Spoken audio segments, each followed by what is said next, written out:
सभी प्यारे दोस्तों को अनुसर का एक बार वेरी वेरी गुड इवनिंग। सभी लोग खुश रहिए, आ जाइए सभी लोग, वेलकम।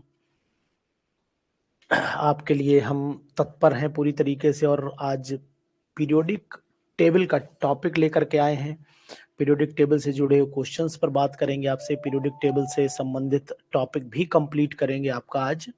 और ये मान के चलिएगा कि आपको इन टॉपिक्स में सबसे बड़ी बात ये होगी, क्वेश्चन 100% मिलना है।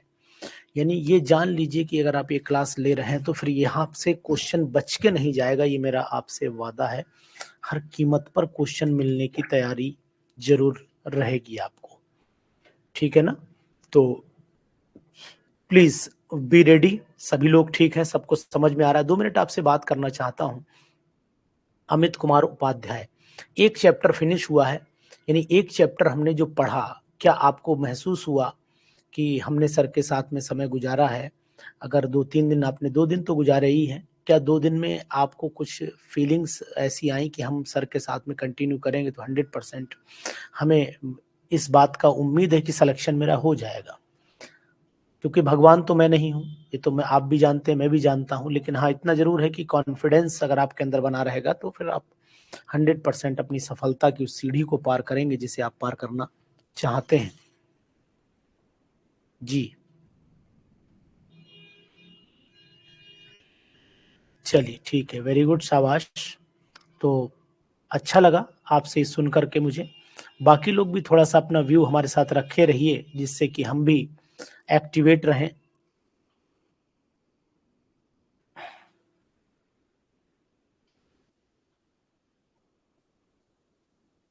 वेरी गुड, शाबाश। चलिए विनय जी, थैंक यू वेरी मच। ऐसे ही थोड़ा सा मोटिवेशन हमें भी मिलता रहे ना कि हमें और क्या करना है, हमें क्या, अगर आप नहीं समझ पा रहे हैं तो हमें और कितनी मेहनत करनी है।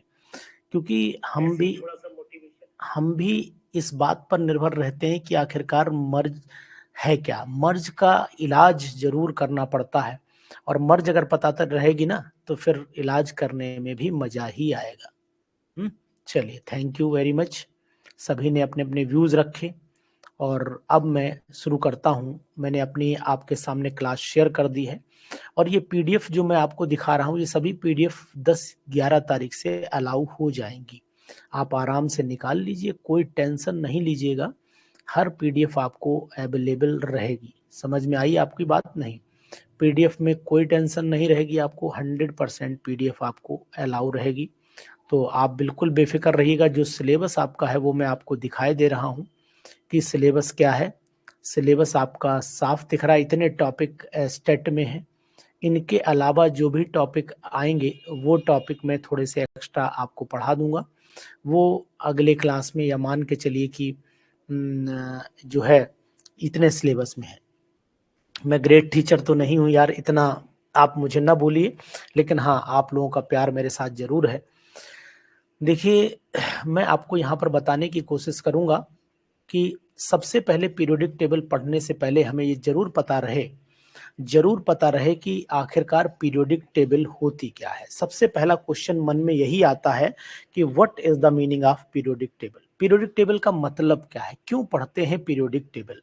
जैसे आपने देखा होगा कि एक जनरल क्वेश्चन जनरेट होता है कि आखिरकार क्यों पढ़ते हैं पीरियोडिक टेबल, क्यों पढ़ते हैं पीरियोडिक टेबल,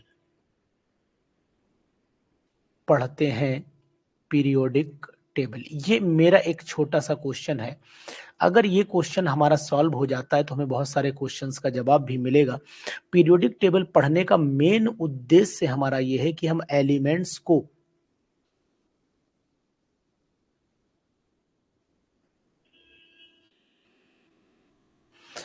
मैं आपको सिंपल सा धन्यवाद।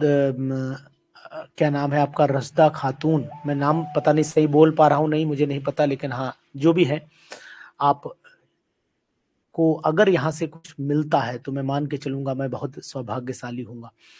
अ, यानी कि अगर हम जाने कि पीरियोडिक टेबल क्यों पढ़ते हैं, तो एलिमेंट्स को एक तरीके, जैसे कॉलेज में, स्कूल में आखिरकार बच्चों को फील्ड में नहीं पढ़ाते हैं। हम लोग बच्चों को उनके क्लासेस में इसलिए डिवाइड करते हैं, बोले सेक्शन डिवाइड कर दो, गर्ल्स को अलग कर दो, बॉयज को अलग कर दो, वीक को अलग कर दो, स्ट्रॉन्ग को अलग कर दो, 6 के अलग कर दो, 7 के अलग कर दो, 8 के अलग करो, 11th अलग करो, 12th के अलग करो, साइंस के अलग कर दो, आर्ट के, यानी बच्चों का क्लासिफिकेशन इसलिए कर दिया गया कि हम लोग उन्हें आसानी से पढ़ा सकें। तो यानी पीरियोडिक टेबल पढ़ने का पर्पस था कि हम एलिमेंट्स की प्रॉपर स्टडी कर सकें, यानी कि to make the study of elements easy. Simple सा वर्ड है, to make the study of to make the study of elements easy. देखिए मेरे पास मैं आपसे कहूँ नहीं भाई, मेरे पास में डिजिटल बोर्ड लगा है, लेकिन मैं डिजिटल बोर्ड से नहीं पढ़ा पाता हूँ। कारण ये कि मुझे दिन भर भी बहुत सारे काम रहते हैं, थकान इतनी रहती है, खड़े होना मुश्किल रहता है, तो इसलिए मैं इसमें कंफर्ट महसूस करता हूँ। तो मुझे लगता है कि ये आपको समझ में, आपको मेरे चेहरे से तो कोई मतलब है नहीं, मतलब है आपके पास जो कंटेंट लिख रहा हूँ पहुँचना चाहिए।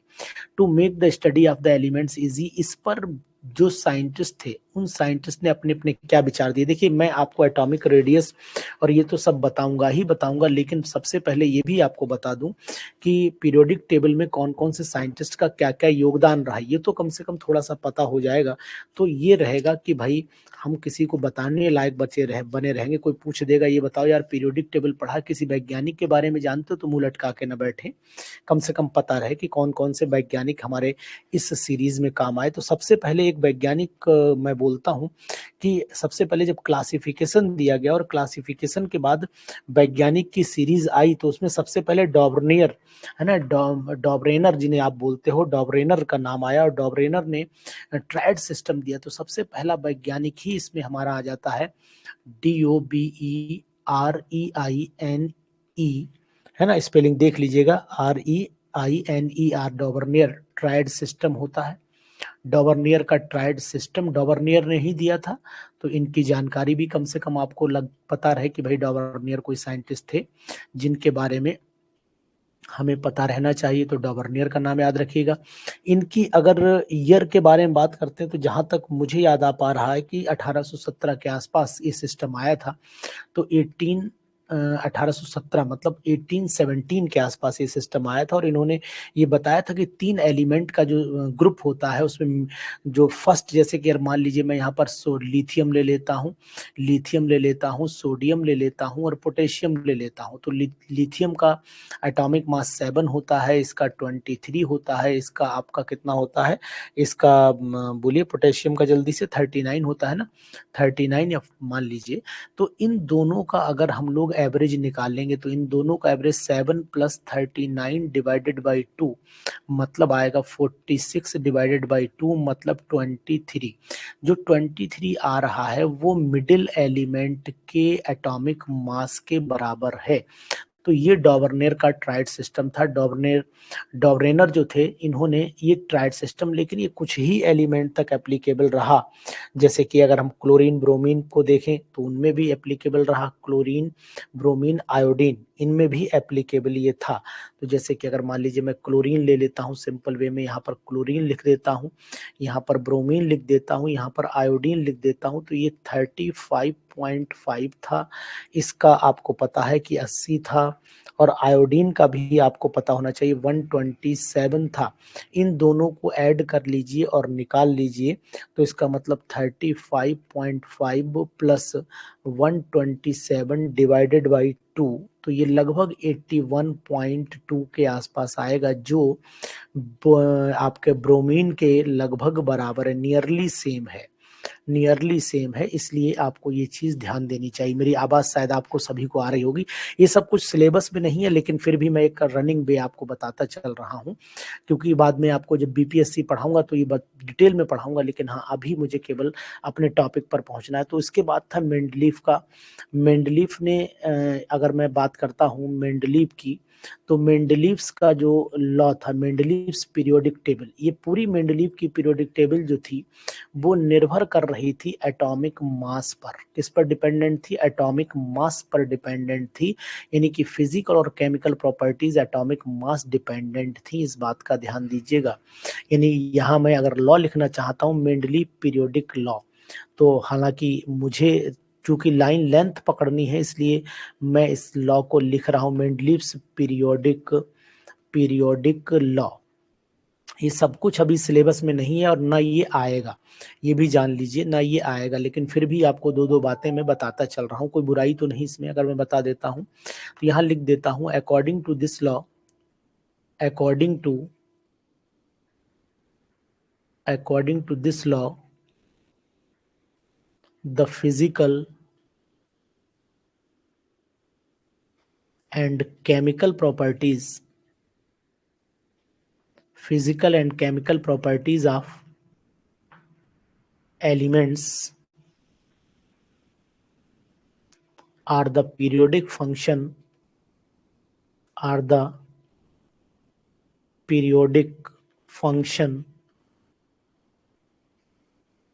of their atomic masses। ठीक है बेटा, मेरी वॉइस आ रही है आपको, कोई दिक्कत तो नहीं? एटॉमिक मासेस, इस बात का ध्यान दीजिएगा। ये मेंडलीव का पीरियोडिक लॉ था। अगर हम इसी को मॉडर्न पीरियोडिक लॉ की बात करें तो यहाँ पर आपको मॉडर्न पीरियोडिक लॉ, अभी मैं डिटेल में नहीं जा रहा हूँ, मैं आपको फिर बता रहा हूँ, नहीं आप परेशान हो जाओ। मॉडर्न पीरियोडिक लॉ, ये मॉडर्न पीरियोडिक लॉ जो था ये मोजले ने दिया था, एक साइंटिस्ट थे मोजले। ठीक है, तो यहाँ पर मैं इसे MOSELY मोजले ने दिया था। और मोजले ने, देखिए सबसे पहला उद्देश्य कि हम स्टेट ही क्वालिफाई नहीं हो पाएंगे तो पता लगा बीपीएससी के बारे में क्या सोचेंगे, तो इसलिए पहले ज्यादा इधर उधर घूमने से अच्छा है कि पहले यहाँ पर सब कुछ वही रहेगा लेकिन यहाँ पर एटॉमिक नंबर हो जाएगा। तो अकॉर्डिंग टू दिस लॉ यहाँ लिख देता हूँ, according to this law, according to this law the physical and chemical properties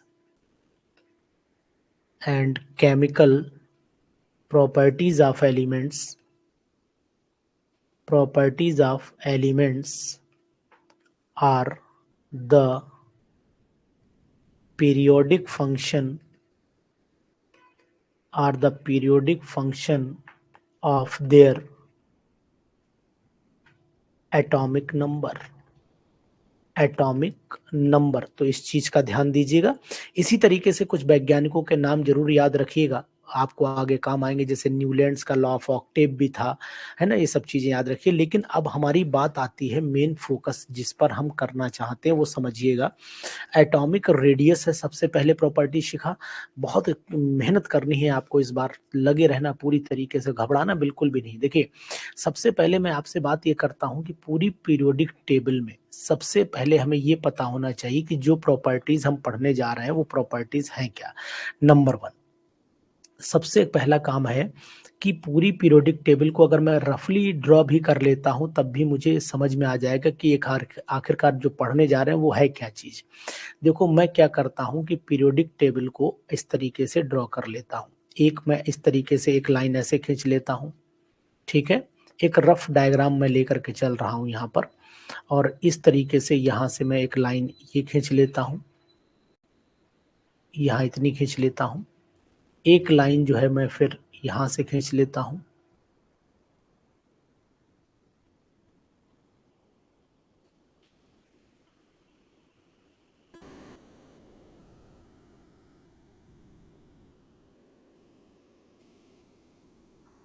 यहां से इस तरीके से इतनी खींच लेता हूं, इन दोनों लाइनों को मर्ज कर लेता हूं, एक नॉर्मल पिक्चर बनाने की कोशिश में हूं, और उसके बाद मैं अपने सिंपल वे में आ जाता हूं। यानी कि यहीं से मैं पूरी पीरियोडिक टेबल को इस तरीके से भी बना सकता हूं, ध्यान दीजिएगा ऐसे। तो मैं एक रफ डायग्राम बनाने की कोशिश कर रहा हूं और ये रफ डायग्राम आपको ये बताएगा जरूर। थोड़ा सा मिनिमाइज कर देता हूं व्यू में जाकर के, थोड़ा सा एक बार सही रहेगा ये। अब मैं क्या करता हूं, आपको पता होना चाहिए मैंने क्या किया। ये मैंने बनाया, यहाँ पर एक ब्लॉक है जिसका नाम है एस ब्लॉक, यहाँ पर मैंने एस ब्लॉक बनाया, यहाँ पर मैंने डी ब्लॉक बनाया, यहाँ पर मैंने पी ब्लॉक बनाया, और नीचे की तरफ अगर आप कहोगे तो नीचे की तरफ यहाँ धीरे से बन जाएगा कौन सा, ये आपका एफ ब्लॉक भी बन जाएगा, कोई दिक्कत नहीं है। तो ये मैं बनाने की कोशिश कर रहा हूँ। यहाँ पर है आपका ये एफ ब्लॉक, ठीक है ना। तो पीरियोडिक टेबल में आपने देखा होगा जब हम लोग लेफ्ट टू राइट चलते हैं, यानी कि इधर चलते हैं, इस डायरेक्शन में चलते हैं, तो हम लोग हमेशा पीरियड की बात करते हैं। हमेशा किसकी बात करेंगे, पीरियड की बात करेंगे। लेकिन जब हम लोग नीचे की डायरेक्शन में चलेंगे तो हमेशा ग्रुप की बात करेंगे, ये भी आपको पता होना चाहिए। अगर मैं आपसे कहूं कि बेटा ये क्या है, तो आप बताओगे कि सर यूं करके जो चलेंगे, ये वाले जो चलेंगे, ये सब पीरियड कहलाएंगे, ये वाले सब पीरियड कहलाएंगे। और जो वर्टिकल चलेंगे, ऐसे चलेंगे, ये जो चलेंगे, ये सब क्या कहलाएंगे, ये भैया ग्रुप कहलाएंगे। ये आपके ग्रुप होते चले जाएंगे। तो मैं आपसे कहना चाहूंगा कि ग्रुप और पीरियड की जानकारी आपको होगी। जो ऑलरेडी एमएससी बीए किए हुए है, पीजीटी की प्रिपरेशन कर रहा है, तो उसे ये बात बताने की जरूरत मुझे तो शायद नहीं है। इलेक्ट्रॉनिक कॉन्फ़िगरेशन की जानकारी भी आपको रहे कि एस ब्लॉक का भैया NS1 और 2 होता है। डी ब्लॉक का इलेक्ट्रॉनिक कॉन्फ़िगरेशन देखोगे तो N-1 डी 1 to 10 होता है, और NS1 भी हो सकता है, 2 भी हो सकता है, दोनों पॉसिबिलिटी है। यहाँ पर NS2 और NP में 1 से लेकर के 6 तक, 6 तक हो सकते हैं। यहाँ N-2 F में 1 से 14 हो सकता है, N-1 D में 0 और 1 हो सकता है, जबकि NS2 होगा। ये कॉन्फ़िगरेशन भी शिखा आपको पता होगा, प्रीति आपको जानकारी में होगा। लेकिन अब हम लोग सबसे पहले क्या होता है, एक प्रॉपर्टी है जिसको मैंने सबसे पहले सिलेबस में आपको बताया कि एटॉमिक क्या है, प्रॉपर्टी का नाम है एटॉमिक रेडियस। एटॉमिक रेडियस, देखो एटॉमिक रेडियस एक ऐसी चीज है जो सिंपल वे में अगर देखने की कोशिश कर रहे होगे, बोले सर क्या होता है एटॉमिक रेडियस, तो कोई भी बताएगा। रेडियस का मतलब ही है कि अगर मैं एक एटम बना लेता हूं, यहाँ ध्यान दो, अगर मैंने इस तरीके से एक एटम बना लिया, इस एटम के सेंटर से आउटर मोस्ट तक की दूरी नाप लो, इसी को हम लोग रेडियस कहते हैं। तो रेडियस एक्चुअल तो यही हुआ। लेकिन अगर रेडियस की एग्जैक्ट डेफिनेशन निकाली जाएगी तो ये डेफिनेशन तो exact the distance from the centre of the nucleus to the outer most shell is called atomic radius. तो यानी कि atomic radius is the distance, atomic radius is the distance from center of the nucleus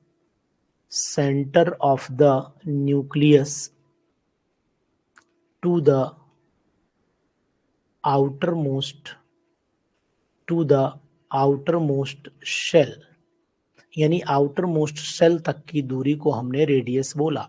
लेकिन इतना small होता है कि इसको नापना मुश्किल है, पता करना मुश्किल है। इसीलिए इसको नापने के लिए के कंडीशन पर हमने एटॉमिक रेडियस को 3-4 पार्ट में डिवाइड कर दिया। कौन कौन से पार्ट में डिवाइड किया ये भी आपको पता होगा, खूब जानकारी होगी कि भैया सर कौन कौन से डिवीजन किया गया। तो बताओ कोई लोग डिवीजन कैसे किया गया। नंबर 1, एक बोला गया कोवेलेंट रेडियस, एक का नाम दिया कोवेलेंट रेडियस नाम दिया गया है, एक का नाम दिया गया है आपका बताएंगे वैंडरवॉल रेडियस नाम दिया गया है, वैंडरवॉल रेडियस नाम दिया गया है। उसके बाद एक मेटेलिक रेडियस भी बोला गया है, मेटेलिक रेडियस भी बोला गया है, मेटेलिक रेडियस है ना। ये भी बात ध्यान दीजिएगा कि भाई मेटेलिक रेडियस भी होता है। इसी तरीके से अगर आप देखोगे तो एक्चुअल में क्या होता है कि एक कोवेलेंट और एक वैंडरवॉल और एक मेटेलिक, यही 3 मेन माने जाते हैं। बाकी तो अगर आपसे कोई कहे कि भैया और कोई होता है तो बता देना कि आयनिक रेडियस भी होता है एक, है ना, आयनिक रेडियस भी होता है। तो सिंपल सी बात है कि फिलहाल मैं आपको बताने की कोशिश करूंगा आयनिक रेडियस भी होते हैं, कोई दिक्कत नहीं। तो चौथे पॉइंट पर हम लोग आयनिक रेडियस ही लिख लेंगे, है ना, आयनिक रेडियस होता है, बता देना, कोई दिक्कत नहीं है। तो अब हम लोग ये जानते हैं कि आखिरकार शुरुआत कैसे करें, पढ़ें कैसे रेडियस को, कैसे जाने रेडियस को। अब आज डिटेल में चलेंगे, 2 दिन आप मान के चलिए कि एक क्लास को लगभग 2-3 दिन देने पड़ेंगे, लेकिन हाँ स्पीड जैसे ही मेंटेन हो जाएगी तो तेजी आ जाएगी हमारे अंदर। अब देखिए एटॉमिक रेडियस, अगर मैंने कोवेलेंट रेडियस, सबसे पहले मैं कोवेलेंट रेडियस की ही बात करता हूँ, तो नंबर 1 हेडिंग बना देता हूँ कोवेलेंट रेडियस। Covalent radius. अब ये कोवेलेंट रेडियस होता क्या है, ये जानना भी हमारे लिए बहुत आवश्यक है। देखो कोवेलेंट का मतलब हुआ कि ये दो एटम है, एक एटम यूं बैठा है और दूसरा एटम यूं बैठा है, दोनों ने एक दूसरे की तरफ देखा, कुछ कुछ हुआ, बोले हाथ पकड़ लो भाई। इन्होंने हाथ पकड़ लिया प्यार से, हाथ पकड़ के इन्होंने देखा अरे हमारे बीच में तुम्हारे बीच में गैप कितना है, इन्होंने गैप निकाल लिया। अब इसका मतलब हुआ कि जो हमने गैप निकाला इनके बीच की डिस्टेंस निकालो, यानी यहां से यहां तक की डिस्टेंस निकाली हमने r, और यहां से ये डिस्टेंस, तो ये सॉरी डिस्टेंस हो गई, तो डिस्टेंस मतलब रेडियस कितना हुआ dy/2 हो गया, नहीं हो गया, डिस्टेंस का आधा हो जाता है ना। तो इसका मतलब कोवेलेंट रेडियस अगर होमोन्यूक्लियर मॉलिक्यूल है, अगर होमोन्यूक्लियर है तो होमोन्यूक्लियर, और होमोन्यूक्लियर भैया कौन से होते हैं, न्यूक्लियर, पूरा लिख देता हूं, होमोन्यूक्लियर। होमोन्यूक्लियर अगर मॉलिक्यूल की मैं बात करता हूं तो जिनमें सेम एटम हो, है ना, न्यूक्लियस सेम होना चाहिए, सेम न्यूक्लियस हो, यानी सेम एटम से बने हो, सेम एटम होना चाहिए। जैसे अगर मैं H2 की बात करता हूँ, Cl2 की बात करता हूँ, N2 की बात करता हूँ, मतलब N2 की बात करता हूँ, तो ये कोवेलेंट रेडियस हो जाता है। तो ये अब क्या करें, half of the internuclear distance between the covalently bonded atoms, यही तो बोलेंगे। तो यहाँ डेफिनेशन में आपको बोल देता हूँ कि covalent radius is defined as, यहाँ लिख देता हूँ, covalent radius is half of the internuclear distance between covalently bonded atoms, covalently bonded atoms के बीच की डिस्टेंस को इन्होंने आधा कर दिया, उसे हमने कोवेलेंट रेडियस बोला। अब जैसे कि मान लीजिए, सपोज कर लेता हूँ, देखो बहुत डिटेल में भी आपको पढ़ा रहा हूँ, कतई छोड़ूंगा नहीं कुछ। जैसे कि सपोज कर लेते हैं कि H2 जो होता है, H2, इनके बीच की डिस्टेंस को अगर देखोगे आप तो डिस्टेंस आती है इसकी d जो आती है वो 74 पिकोमीटर आती है। तो इसका मतलब रेडियस आर एच कितना होगा, रेडियस कितना होगा, इसका रेडियस होगा 74 डिवाइडेड बाई 2, मतलब दो या 6 2 सत्ते 14, यानी 37 पिकोमीटर ये डिस्टेंस आ जाएगी। अगर क्लोरीन का देखना चाहूँ तो क्लोरीन की जो इंटरन्यूक्लियर डिस्टेंस है वो डी की जो वैल्यू है 198 होती है। तो ये फिलहाल आपको याद नहीं करनी है, गिवन होगी तो यहाँ Cl सिंगल बॉन्ड Cl हो जाता है, तो यहाँ 198 डिवाइडेड बाई 2 हो जाएगा, तो इसका मतलब ये 99 पिकोमीटर हो जाएगी। ठीक है, इस बात का ध्यान दीजिएगा। तो ये चीज भी आप याद रखिएगा कि मतलब हमें तरीका पता होना चाहिए। लेकिन अगर मान लीजिए हेट्रोन्यूक्लियर मॉलिक्यूल आ गया, अब कोई लोग बताओ कि हेट्रोन्यूक्लियर मॉलिक्यूल कौन सा होता है, what is the meaning of heteronuclear molecule, कौन बताएगा, जल्दी से बताओ। हेट्रोन्यूक्लियर का मतलब हुआ कि डिफरेंट एटम्स होने चाहिए, डिफरेंट एटम्स होने चाहिए। अब डिफरेंट एटम्स में सबसे अच्छा एग्जाम्पल हमारा HCl का हो जाता है। ठीक है, HCl का एग्जाम्पल हो गया। तो इसका मतलब है कि अगर हम difference between the nuclei of two bonded atoms consider करते हैं यहाँ पर हेट्रोन्यूक्लियर में, तो बहुत बड़ा कोई डिफरेंस नहीं आता है, यानी कि अगर डिफरेंस आता भी है तो ये माइन्यूट माना जाता है। इसलिए यहाँ पर ये कंडीशन लगभग कोवेलेंट रेडियस एक्टिविटीज ये कहती हैं कि कोवेलेंट रेडियस में ये हाइड्रोजन, अगर मान लो HCl का डिफरेंस आ रहा है, चलो मैं कंसीडर ही कर लेता हूँ, थोड़ा सा एक बात आपके मन में न रह जाए। चलो, जैसे कि मान लीजिए मैं RH की बात करता हूँ, RH कितना आया, RH जो है वो अभी हम लोगों ने निकाला 37 आया। ठीक है, और RCl अभी हमने निकाला तो 99 आया। हाँ, ये RCl जो है वो 99 आया। ठीक है, ये आपका केवल एक ले लो, यहाँ पर एक ले लो, ये आ गया आपका 99। ठीक, दोनों को जोड़ दीजिए तो ये बन गया आपका RHCl का निकल आएगा, मतलब ये आ गया, डिस्टेंस आ गई 136 पिकोमीटर आ गई। अब 136 पिकोमीटर में मतलब हम क्या करें, इंटरन्यूक्लियर डिस्टेंस का आधा कर दें, तो सिंपल सी बात हुई, यही तो हुई कि half of the internuclear distance between the covalently bonded atom, तो R is equal to 136 divided by 2 हो जाना चाहिए। तो 2 छंग 12 और 2 अट्ठे 16, 68 पिकोमीटर हमारी आनी चाहिए, 68 पिकोमीटर आनी चाहिए। ये हमारा एक तरीका है।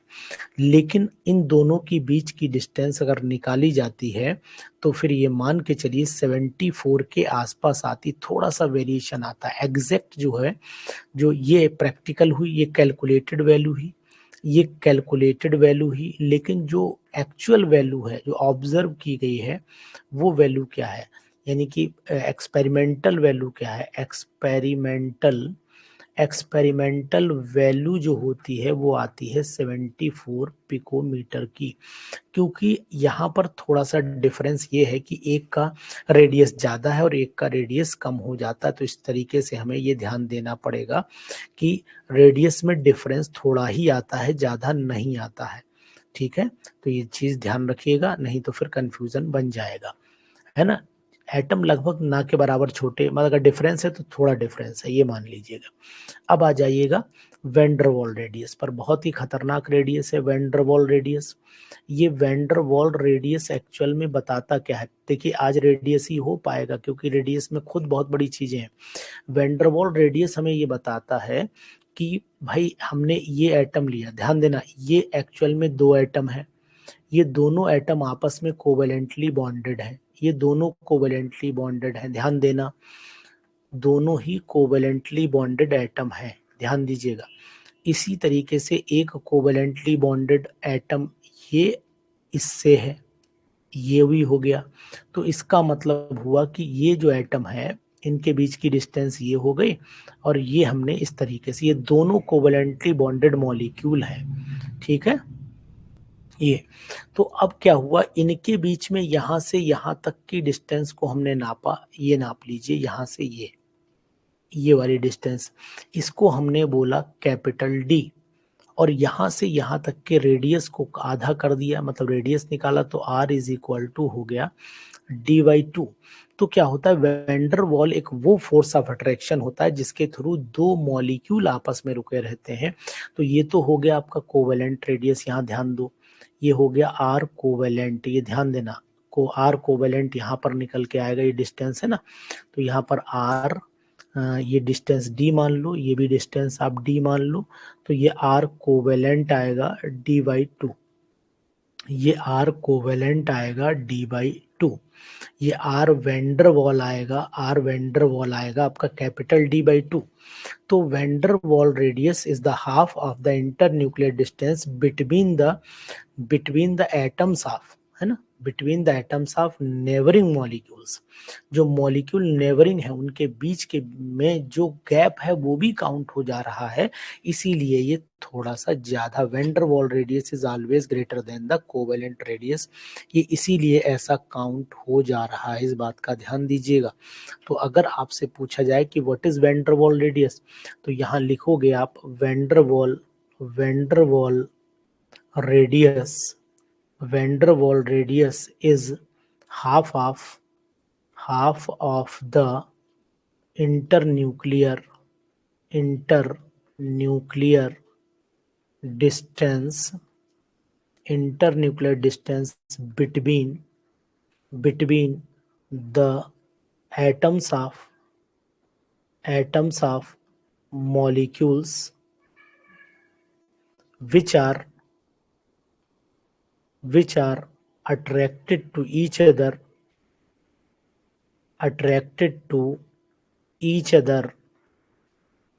other through van der Waal force, through van der Waal force of attraction। ये चीज ध्यान दीजिएगा, अट्रैक्शन, फोर्स ऑफ अट्रैक्शन अगर लगा होगा तभी पॉसिबिलिटी है, उससे पहले पॉसिबिलिटी नहीं है। लेकिन कौन सा फोर्स? वैन डर वाल लगना चाहिए, तभी पॉसिबल बनेगा। तो ये वाला जो गैप है हम आपको दिखा रहे हैं, जहाँ हमारा पेन चल रहा है, इसी को हम लोग वैन डर वाल रेडियस बोलेंगे।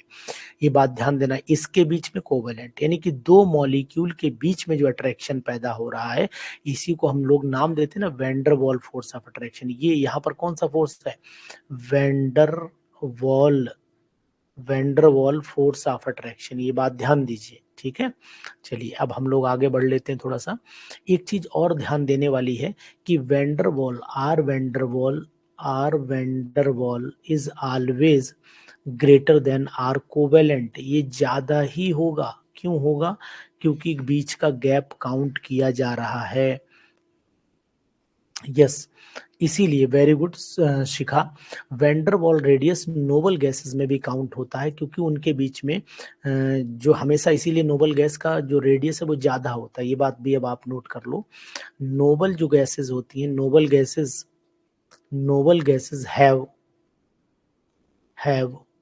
Large atomic radii, large atomic radius in its period. ये बात ध्यान दो कि जब आप लेफ्ट टू राइट चलते हो तो एटॉमिक रेडियस घटता है, लेकिन एंड पे जाके बढ़ जा रहा है। क्यों बढ़ जा रहा है? क्योंकि वहां पर वैन डर वाल रेडियस चला जा रहा है। फिर से सुनना सीखा, यानी कि नोबल गैसेस का जो एटॉमिक रेडियस है वो ज्यादा है अपने पीरियड में। क्यों है? क्योंकि at the end of the periodic table, at the end of the period, van der Waal radius is consider due to, यहाँ रीजन में लिख देता हूं, due to van der Waal van der Waal radius. तो ये बात आपको ध्यान देना पड़ेगी कि इंपॉर्टेंट पॉइंट है कि वैंडरवॉल रेडियस नोबल गैसेस में भी होता है, और इसी की वजह से उसका रेडियस ज्यादा भी काउंट किया जाता है। ये बात ध्यान दीजिएगा, ठीक है ना। इसी तरीके से अगर हम लोग इसका फार्मूला देखें तो वही आप, सिंपल सी बात है, फार्मूला तो बना ही लोगे। R van der waal is equal to internuclear distance between non bonded nearest neighbouring atom, है ना, ऐसे लिख लो। तो R van der waal is equal to हो जाएगा, एक लंबी सी लाइन खींच लीजिए, ऊपर लिख लीजिएगा इंटर न्यूक्लियर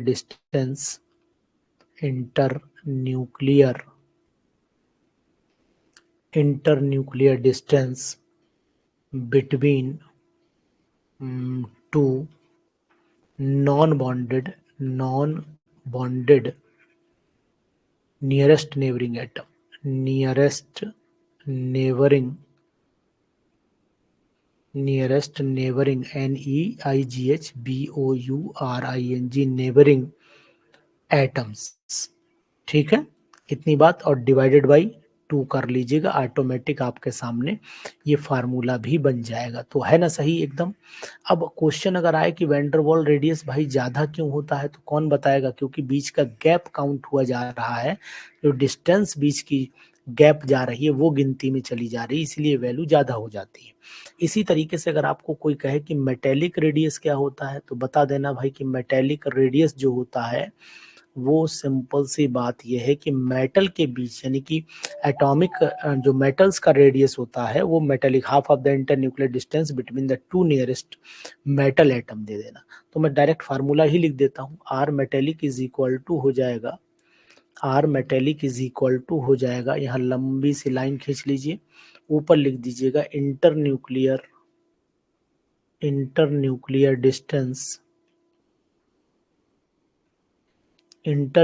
डिस्टेंस बिटवीन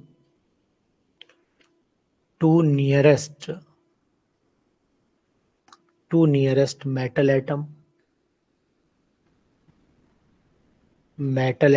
इन मेटेलिक लैटिस। समझ में सभी को आ रहा है? डिवाइडेड बाई 2 कर दीजिएगा, तब भी आपका ये फार्मूला मेटेलिक रेडियस का काउंट हो जाएगा, और आपको फार्मूला यहाँ पर मिल जाएगा, है ना। मेटेलिक रेडियस जो होता है वो कोवेलेंट रेडियस से थोड़ा सा बड़ा माना जाता है, ये बात भी ध्यान दीजिएगा। तो यहाँ नोट करके, ये 2-3 पॉइंट है, नोट करके लिख लीजिएगा, नोट करके 2-3 पॉइंट लिखो, बहुत इंपॉर्टेंट। पॉइंट नंबर 1, स्टार बना करके लिख रहा हूं, metallic radius, metallic radius, metallic radius is always greater than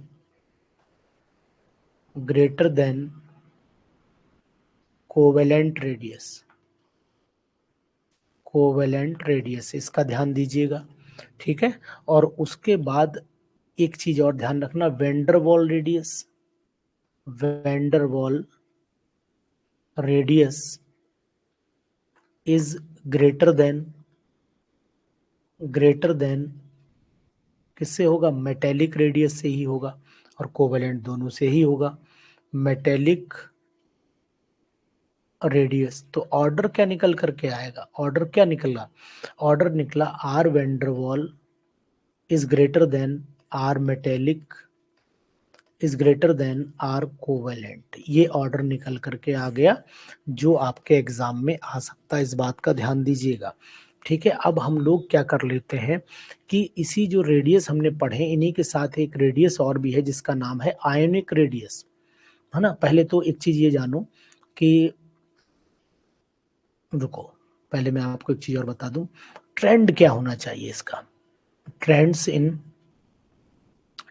in periodic table, फिर मैं आयनिक की बात करूं, पीरियोडिक टेबल, इसके ट्रेंड में ये कहा जाता है कि भाई ट्रेंड ये है इसका कि जब हम लोग लेफ्ट टू राइट चलते हैं, देखो मैं एक काम ये कर लेता हूं कि देखो मैंने ये बना लिया, उल्टा बनाना चाहिए था,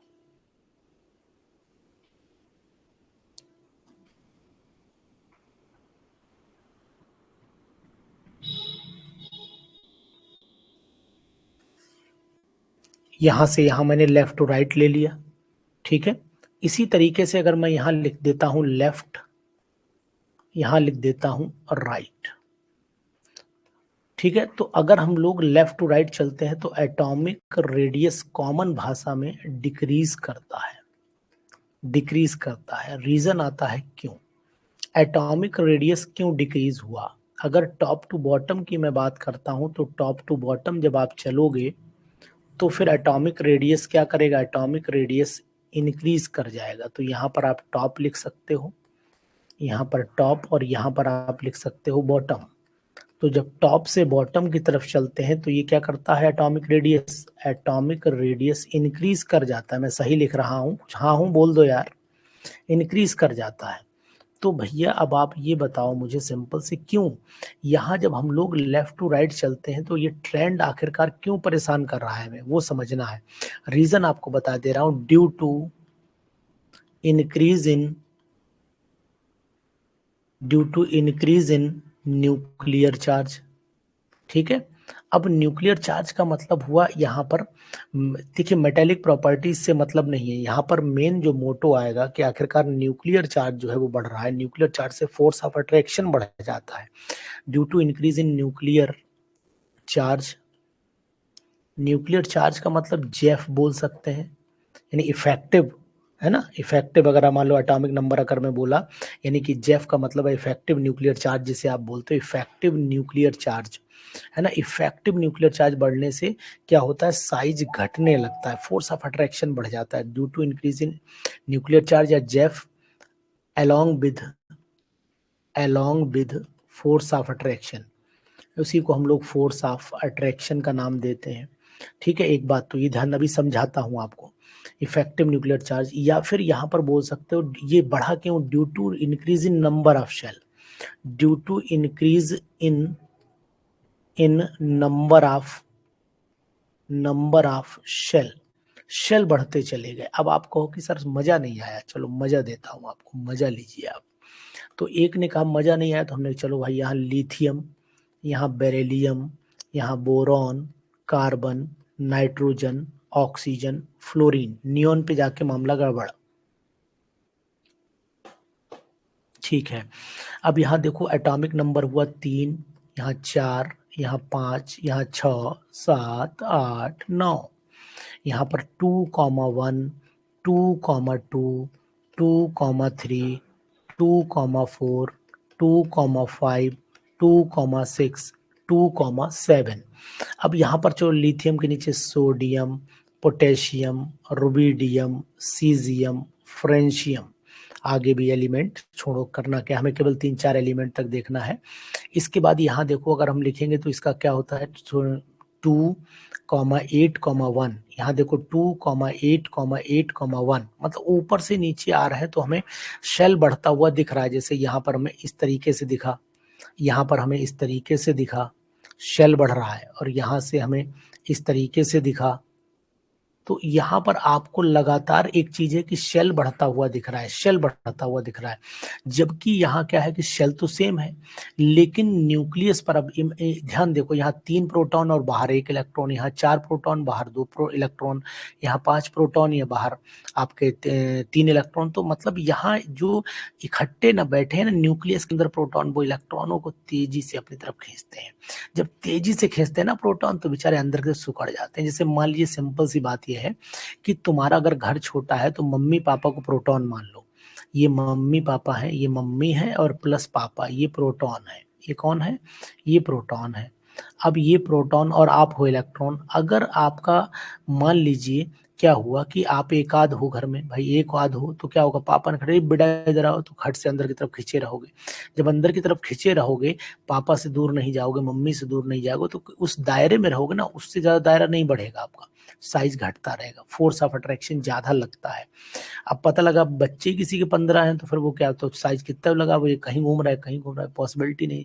तो सिंपल सी बात है, जितना ज्यादा आपका फोर्स ऑफ अट्रैक्शन लगेगा, उतना ही न्यूक्लियस की तरफ इलेक्ट्रॉन खींचते रहेंगे, और वो बेचारे बाहर नहीं जा पाएंगे। जब बाहर नहीं जा पाएंगे तो साइज को घटाएंगे। लेकिन eight the end of the series, जैसे अगर नियॉन की बात कर दें, तो यहाँ साइज बढ़ जाता है, यहाँ साइज बढ़ेगा। क्यों, क्योंकि इस पर वैंडर वॉल आ जाएगा, तो इसको मैंने यहाँ से हटा दिया है। तो रीजन समझ गए ना, रीजन समझ गए ना, इस बात का ध्यान रखेंगे ना, कोई दिक्कत तो नहीं। अब हम लोग बात कर लेते हैं आयनिक रेडियस की। देखो आयनिक रेडियस बोल दिया करो यार, कभी हाँ हूं बोल दिया करो, तो मैं आगे बढ़ जाता हूँ। आयनिक रेडियस की अगर मैं बात करता हूं, तो आयनिक रेडियस एक्चुअल में क्या हो, it is the distance from the centre of the nucleus to the outer most shell of ion. यानी कि न्यूक्लियस से बाहर की अगर डिस्टेंस निकालोगे तो आयन की देखना पड़ेगी आपको। जैसे कि मान लीजिए हमने Na का अगर रेडियस देखा, तो 2,8,1 हुआ, तो ये Na का रेडियस हम लोग बनाएंगे इस तरीके से, न्यूक्लियस बनाया, और 1 इलेक्ट्रॉन हमने 2 यहाँ डाले, 8 इलेक्ट्रॉन यहाँ डाले, 1 यहाँ डाला, तो ये तो बने सोडियम का। लेकिन अगर सोडियम पॉजिटिव का बनाओगे, तो ये तो भाई सब न्यूक्लियस है, और इसके बाद हमने 2 इलेक्ट्रॉन देखे, उसके बाद हम केवल 8 ही देखेंगे, तो 2,8 होता है। तो सिंपल सा मेरा कहने का मीनिंग यहाँ पर ये है कि आयंस का जो रेडियस निकालते हैं वो आयनिक रेडियस हो जाता है, और आयनिक रेडियस का भी ट्रेंड वही रहता है जो ऊपर है। लेकिन नोट करो, इंपॉर्टेंट बात है, हमेशा कैटायन का रेडियस कम होगा एनायन के रेडियस से। तो यहाँ लिख देता हूँ, कैटायन का रेडियस, कैटायन का रेडियस एनायन से कम होगा, सॉरी, कैटायन का रेडियस अपने पेरेंट एटम से, कैटायन का रेडियस अपने पेरेंट एटम से हमेशा कम होगा, हमेशा कम होगा। इस बात का ध्यान दीजिएगा, ठीक है। अपने पेरेंट एटम से हमेशा कम होगा, अरे बाप से बेटा छोटा ही होगा भाई। तो कैटायन यानी कि हमेशा Na पॉजिटिव छोटा होगा Na से, लेकिन एनायन जो होगा वो हमेशा बड़ा होगा अपने पेरेंट एटम से। तो anion is always, anion is always greater then, greater than it's parent atom. सही समझ में आ रहा है आप लोगों को, पेरेंट एटम। एक बार हाँ हूँ बोल दो, नहीं आ रहा तो बोल दो।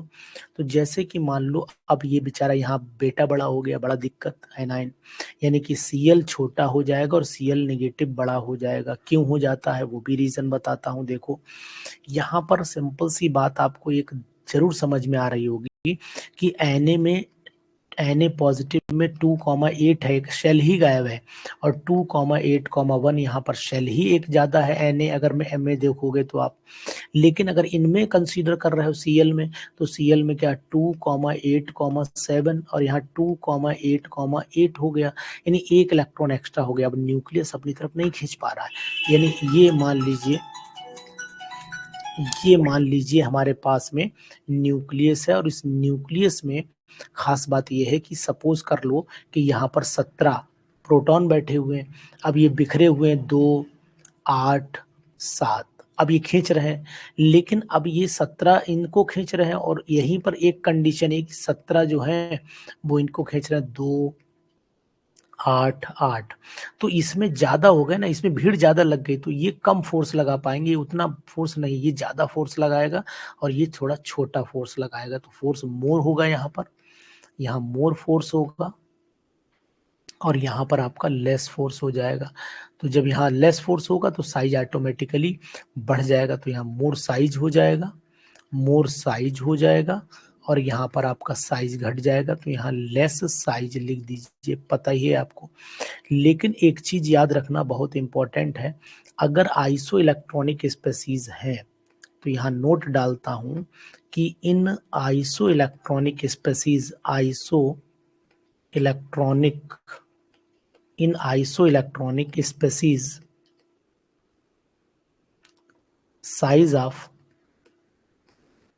size of that atom is small, whose nuclear charge is more. Nuclear charge is more मतलब मोर प्रोटॉन, जहां प्रोटॉन का नंबर ज्यादा आएगा ना, उसी का साइज छोटा हो जाएगा। जैसे अब Na पॉजिटिव है, जैसे Mg डाई पॉजिटिव है, जैसे Al ट्राई पॉजिटिव है, तो बताओ सब लोग अच्छा जल्दी से इसी बात पर कि Na में अब यहाँ इलेक्ट्रॉन निकालो, इलेक्ट्रॉन यहाँ पर भी कितने हैं, इलेक्ट्रॉन यहाँ पर भी 10 है, यहाँ पर भी 10 है, यहाँ पर भी 10 है। लेकिन अगर प्रोटॉन देखोगे तो प्रोटॉन यहाँ 11 है, यहाँ 12 है, यहाँ 13 है। तो ये वाले प्रोटॉन सबसे तेजी से फोर्स लगाएंगे ना, तो साइज सबसे बड़ा किसका होगा, सबसे छोटा तो इसी का होगा, सबसे बड़ा इसका होगा। तो Na पॉजिटिव सबसे बड़ा, क्योंकि यहाँ 11 प्रोटॉन है, 10 को खींच रहे हैं, और इससे छोटा यानी कि 12 प्रोटॉन 10 को खींच रहे हैं, तो यानी कि थोड़ा सा छोटा हो जाएगा ये। अब यहाँ 13 प्रोटॉन खींच रहे हैं, तो इसका मतलब यहाँ पर Al ट्राई पॉजिटिव सबसे छोटा हो जाएगा। तो इसका मतलब है Al का साइज सबसे छोटा हुआ, तो ये डिक्रीजिंग ऑर्डर हो गया आपका, decreasing order of ionic radius. समझ में आया ना, आयनिक रेडियस। बताओ सब लोग जल्दी से, एक बार मैसेज करो फटाफट सब लोग, देखिए कितनी स्पीड में मैसेज टाइप करते हो, है ना। इसके बाद देखो, अगर मान लीजिए कहीं पर दूसरे भैया बैठ जाए, इन्हीं के अड़ोसी पड़ोसी हो जाए, जैसे मान लो मैंने यहाँ लिख दिया नाइट्रोजन वाला, लिख दिया नाइट्रोजन N ट्राई नेगेटिव लिख दिया, ठीक है। इसी तरीके से मैंने ऑक्सीजन डाई नेगेटिव लिख दिया, फ्लोरीन नेगेटिव लिख दिया, यहाँ इलेक्ट्रॉन का नंबर लिखा, तो इलेक्ट्रॉन यहाँ पर कितने आएंगे आपके, इलेक्ट्रॉन चेक कर लो 10 आएंगे, यहाँ पर भी 10 आएंगे, यहाँ पर भी 10 आएंगे। तो ये सब कैसे हो गए परमानंद जी, फटाफट बताओ यार कैसे होगा ये सब, फटाफट समझो, बहुत उम्दा क्लास चल रही है। यहाँ प्रोटॉन जल्दी से देख लो, प्रोटॉन 7 हो गए, यहाँ 8 हो गए, यहाँ 9, तो 9 प्रोटॉन तेजी से खींचेंगे ना, तो साइज इसी का छोटा होगा, तो सबसे बड़ा किसका होगा, नाइट्रोजन ट्राई, इसका साइज बड़ा होगा। उसके बाद ऑक्सीजन डाई नेगेटिव का और छोटा हो जाएगा, फिर सबसे छोटा फ्लोरीन का हो जाएगा। तो ये भी डिक्रीजिंग ऑर्डर हुआ ना, डिक्रीजिंग ऑर्डर ही तो हुआ ये, ठीक है ना। तो ये चीज आपको पता रहे, कम से कम ये सब चीजें जानकारी में आपको रहनी चाहिए, तभी काम बन पाएगा, उससे पहले काम नहीं बनेगा। तो ये बताइए कि आपको कोई डाउट तो नहीं, कोई कंफ्यूजन तो नहीं है इसमें, कोई डाउट कोई कंफ्यूजन हो।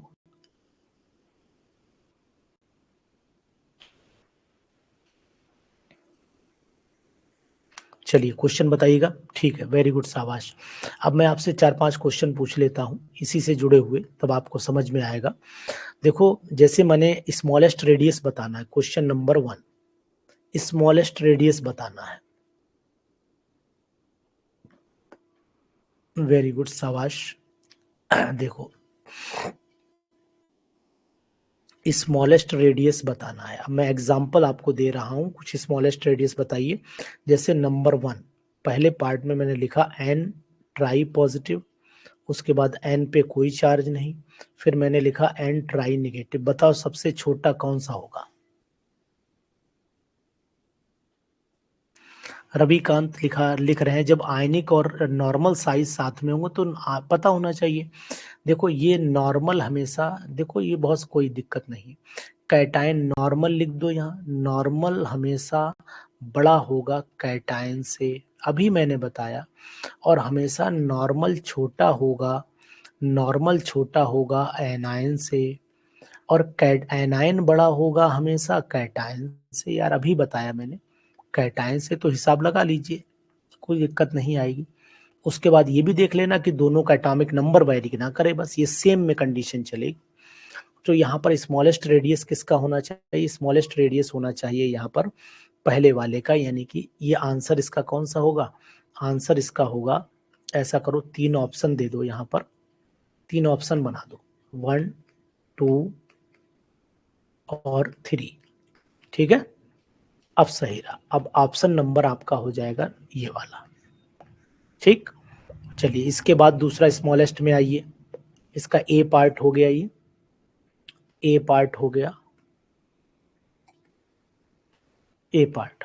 अब बी पार्ट में बताइएगा। बी पार्ट में चलो ले लेते हैं। नंबर 1 पहला हो गया आपका पोटेशियम, नंबर 2 रुबिडियम, और नंबर 3 सीजियम। बोलिए इसमें कौन सा आंसर लगाएंगे? इसमें कौन सा टिक करेंगे आप? जल्दी बोलिए, इसमें कौन सा टिक करें हम लोग स्मॉलेस्ट साइज में? बोलिए। Potassium, very good, nice. ठीक, इसी के बाद अगर मान लो मैं सी पार्ट ले लेता हूँ, यहाँ पर लिख देता हूँ नाइट्रोजन ट्राई नेगेटिव पहला, दूसरा लिख देता हूँ आपका सेकंड वाला लिख देता हूँ ऑक्सीजन डाई नेगेटिव, और थर्ड वाला लिख देता हूँ फ्लोरीन नेगेटिव। बताइए सबसे छोटा साइज किसका है? बोलिए सबसे छोटा साइज किसका? जल्दी जल्दी बोलते रहिए फटाफट। स्मॉल साइज किसका है? फ्लोरीन का, वेरी गुड, नाइस। तो यहाँ फ्लोरीन लिख दीजिएगा। इसी के बाद क्वेश्चन कह रहा है इंक्रीजिंग ऑर्डर में साइज में अरेंज करना है, तो यहाँ पर लिख देता हूँ arrange according to increasing order. ठीक है, इंक्रीजिंग ऑर्डर में अरेंज करना है, जरा अरेंज करिए इंक्रीजिंग ऑर्डर में। पहला है, पहला क्या, एक ही है ही, argon comma potassium positive, chlorine negative, sulphur di negative. Option number 1 दिया है argon greater than less than potassium positive, less than chlorine, less than sulphur di negative. B part दिया है पोटेशियम पॉजिटिव, आर्गन दिया, उसके बाद आपका chlorine दिया, फिर आपका सल्फर डाई नेगेटिव दिया। सी पार्ट में आर्गन दिया, फिर पोटेशियम पॉजिटिव दिया, फिर सल्फर डाई नेगेटिव दिया, फिर क्लोरीन दिया। जी बताइए इसमें कौन सा आंसर सेट करें? इंक्रीजिंग ऑर्डर में लगाना है, इंक्रीजिंग ऑर्डर में, इंक्रीजिंग में लगाना है। जी, बी पार्ट सही है ना? रजनी, प्रीति, सभी लोग जवाब दे रहे हैं, very good, nice. B part 100% B ही इसका सही है, यही सही है। सब निकाल लीजिए, चेक कर लो, मैं बताए भी दे रहा हूँ। पोटेशियम पॉजिटिव है तो ये आपका इलेक्ट्रॉन गिन लो 18 हो गए, आर्गन में भी आपके 18 ही हुए, क्लोरीन में भी आपके 18 ही हुए, और सल्फर में भी आपके 18 ही हुए। लेकिन प्रोटॉन गिनो, यहाँ 19, यहाँ पर 18, यहाँ पर आपका 17, और यहाँ पर आपका हो गया 16। तो जहाँ पर सबसे कम प्रोटॉन है वही साइज बड़ा होगा, सिंपल सी बात है, सिंपल सा मेथड है ना? इनको आपको डिक्रीजिंग ऑर्डर में अरेंज करना है। नेक्स्ट वाले को arrange in decreasing order,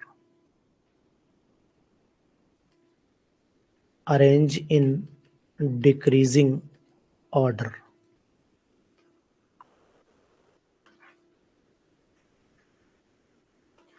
arrange in decreasing order, पहला Cu di positive,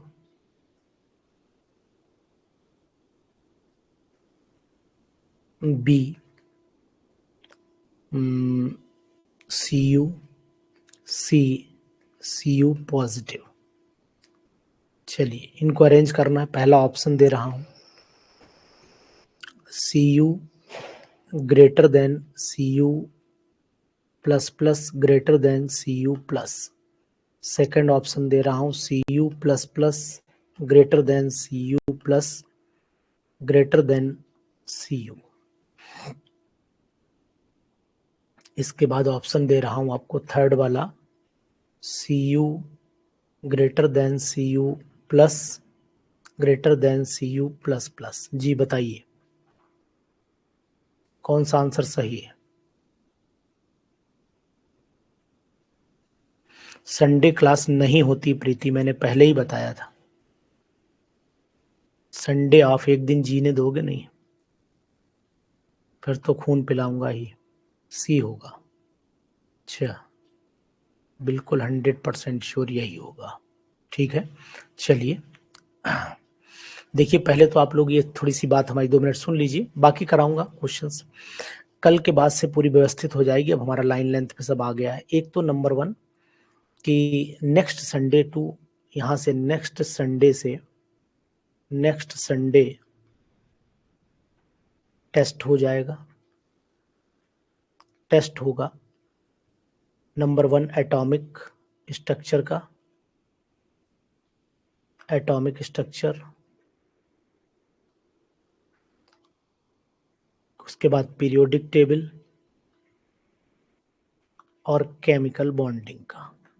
periodic table और केमिकल बॉन्डिंग, इन 3 का टेस्ट जो है वो लगेगा नेक्स्ट संडे को।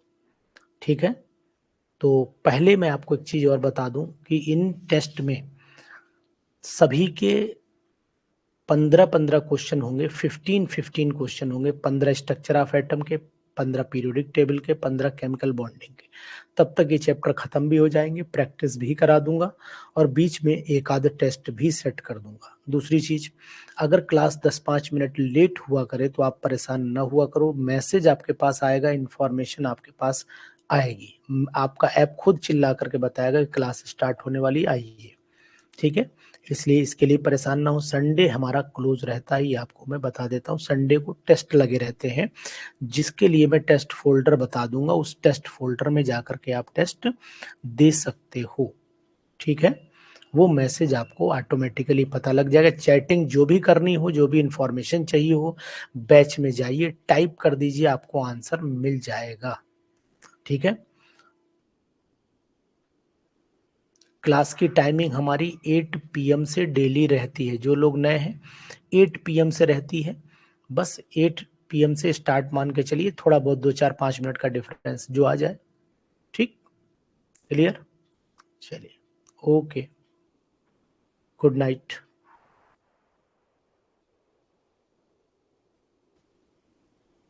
Good night to all of you.